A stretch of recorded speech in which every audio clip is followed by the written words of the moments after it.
ఈ రోజుతోటి 2024 సంవత్సరానికి వీడ్కోలు పలుకుతున్నాం.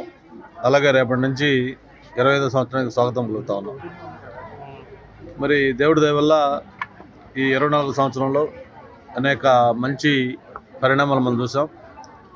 ముఖ్యంగా మొన్న జరిగిన ఎన్నికల్లో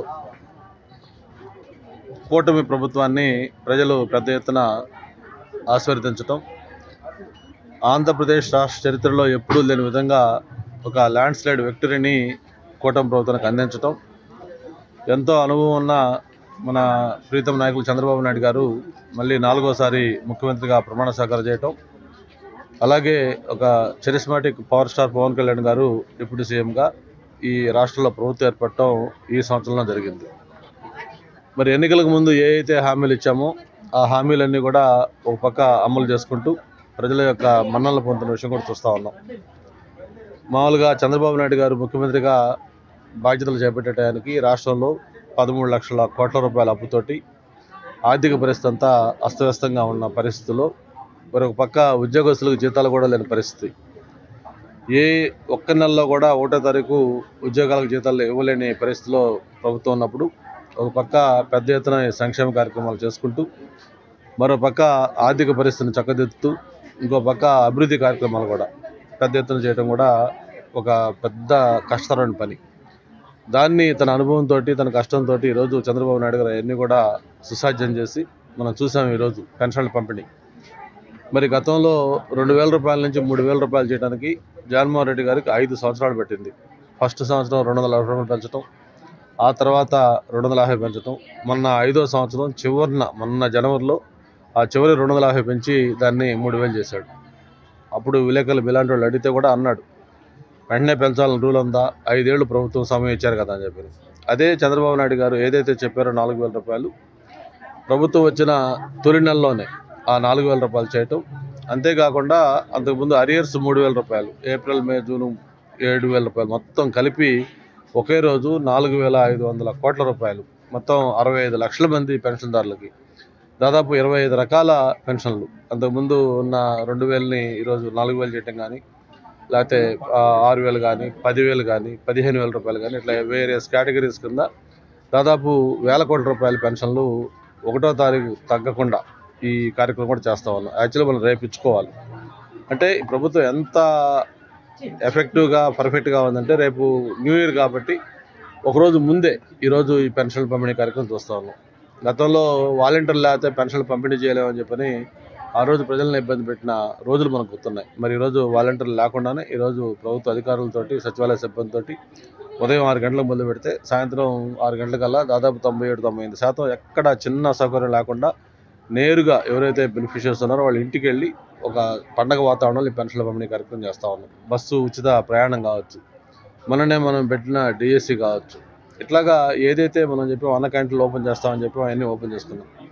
ఇలా 6 నెలల సమయంలో దాదాపు అన్ని కార్యక్రమాలు కూడా అమలు చేస్తున్న దిశగా ఈ ప్రభుత్వం ముందుకెళ్తా ఉంది. మరోపక్క సంక్షేమంతో పాటు అభివృద్ధి.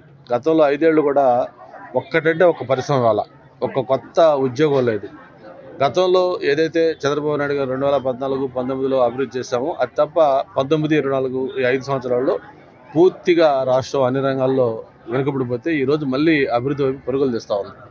ఒక విశాఖపట్నం తీసుకుంటే టీసీఎస్ లాంటి పెద్ద కంపెనీ, దాదాపు 20,000 మందికి ఉపాధి కల్పించే కంపెనీ ఇక్కడ ఆపరేషన్ స్టార్ట్ చేస్తూ ఉంది. అలాగే గూగుల్, దాంతో కూడా ఆల్రెడీ ఒప్పందం తీసుకోవడం జరిగింది.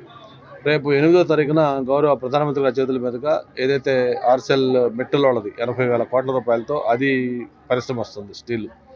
అలాగే ఎన్టీపీసీ ఎక్స్పాన్షన్ 1,00,000 కోట్లు, దాదాపు 3-4 లక్షల కోట్ల రూపాయలతోటి విశాఖ జిల్లాలో పరిశ్రమలు రాబోతా ఉన్నాయి. అంటే వచ్చే 5 ఏళ్లలో కనీసం 5 లక్షల మందికి ఉపాధి కలిగే విధంగా విశాఖపట్నం కేంద్రంగా తయారు కాబోతా ఉంది.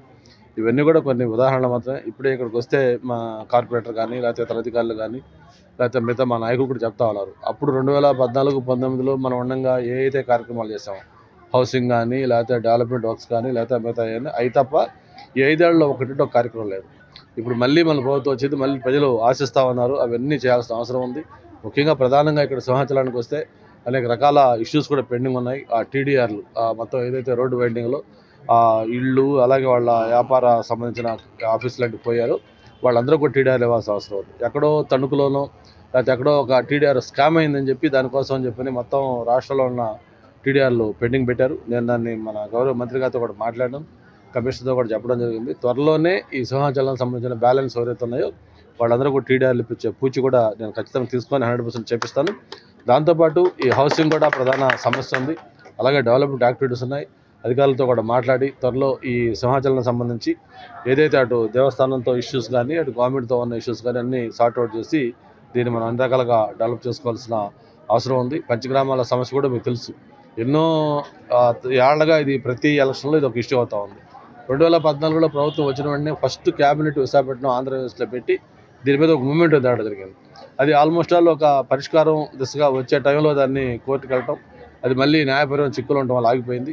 మళ్ళీ ఆ 5 ఏళ్ళు దాన్ని ఏ మాత్రం కదిలించలేదు వైఎస్ఆర్ ప్రభుత్వం. మళ్ళీ మేము మన ఎలక్షన్లో చెప్పాం, ఆల్రెడీ దీని మీద అసెంబ్లీలో మాట్లాడడం జరిగింది. ఎండోమెంట్ మినిస్టర్తో 4 సార్లు సమావేశాలు పెట్టాం, గౌరవ ముఖ్యమంత్రి గారు సమావేశం పెట్టాం. ప్రత్యేకంగా ఆయన మళ్ళీ ఇక్కడ రావడం జరిగింది. దీని మీద చురుగ్గా ముందుకు కలుగుతూ ఉంది. తొందరలోనే దీనికి ఒక శాశ్వత పరిష్కారం, ఇంకా వచ్చే ఎలక్షన్లో పంచగ్రామాలు అనే ఇష్యూ మాట్లాడుకోకుండా దీన్ని ఒక పర్మనెంట్ సొల్యూషన్ కూడా దీన్ని ఖచ్చితంగా చేసి చూపిస్తాం. అలాగే సింహాచలంలో ఒక మాస్టర్ ప్లాన్ ఒకటి మనం పెట్టుకున్నాం. దీని మీద కూడా ఒక 3-4 రోజుల్లోనే ఒక రివ్యూ సింహాచలం అధికారులతో ఇంజనీరింగ్ అధికారులతో మాట్లాడి ఇవి రెండు కూడా సమన్వయం చేసుకుంటూ సింహాచలానికి ఒక పవిత్రత ఇంకా బాగా పెరిగేటట్టుగా ఇది అందరి ఆదరణ పొందే విధంగా దీన్ని అన్ని రకాలుగా డెవలప్ చేయడం కోసం అన్ని రకాల చర్యలు తీసుకుంటామని చెప్పి కూడా తెలియజేసుకుంటూ మరి ఈరోజు ఈ పెన్షన్ల పంపిణీ కార్యక్రమంలో ఈ వార్డులో పాల్గొనడం చాలా సంతోషం. అలాగే ఈ పార్టీ సభ్యత్వానికి సంబంధించి కూడా మరి ఈరోజు దాదాపు 82,000 సభ్యత్వం భీమిలి నియోజకవర్గంలో ఇప్పటికే అయ్యింది. గతంలో 16,000 మెంబర్షిప్ ఉండేది, అటువంటిది ఇప్పుడు 82,000 మెంబర్షిప్ అయింది. దీన్ని తొందరలో 1,00,000 సభ్యత్వం టార్గెట్ పెట్టుకున్నాం. నిన్నే అందరితో మాట్లాడడం జరిగింది. కొన్ని వార్డులు అయితే బ్రహ్మాండంగా చేశారు, కొన్ని మండలాల్లో ఎక్స్టెండర్ చేశారు. అక్కడక్కడ కొంచెం చిన్న ఈ సిగ్నల్స్ లేకనో లేకపోతే కొన్ని ప్రాబ్లమ్స్లో కొంత స్లో అయింది. అవి కూడా ఈ వీక్లో కంప్లీట్ చేసి 1,00,000 టార్గెట్ని తొందరలోనే మనం చేరుకోవడానికి కూడా అన్ని రకాల ప్రయత్నాలు చేస్తా ఉన్నాం. మరిన్ని వీడియోస్ కోసం ఛానల్ ని సబ్స్క్రైబ్ చేయండి. లేటెస్ట్ అప్డేట్స్ కోసం వాట్సాప్ ఛానల్ ని ఫాలో అవ్వండి. ఆ లింక్ డిస్క్రిప్షన్ లో ఉంది.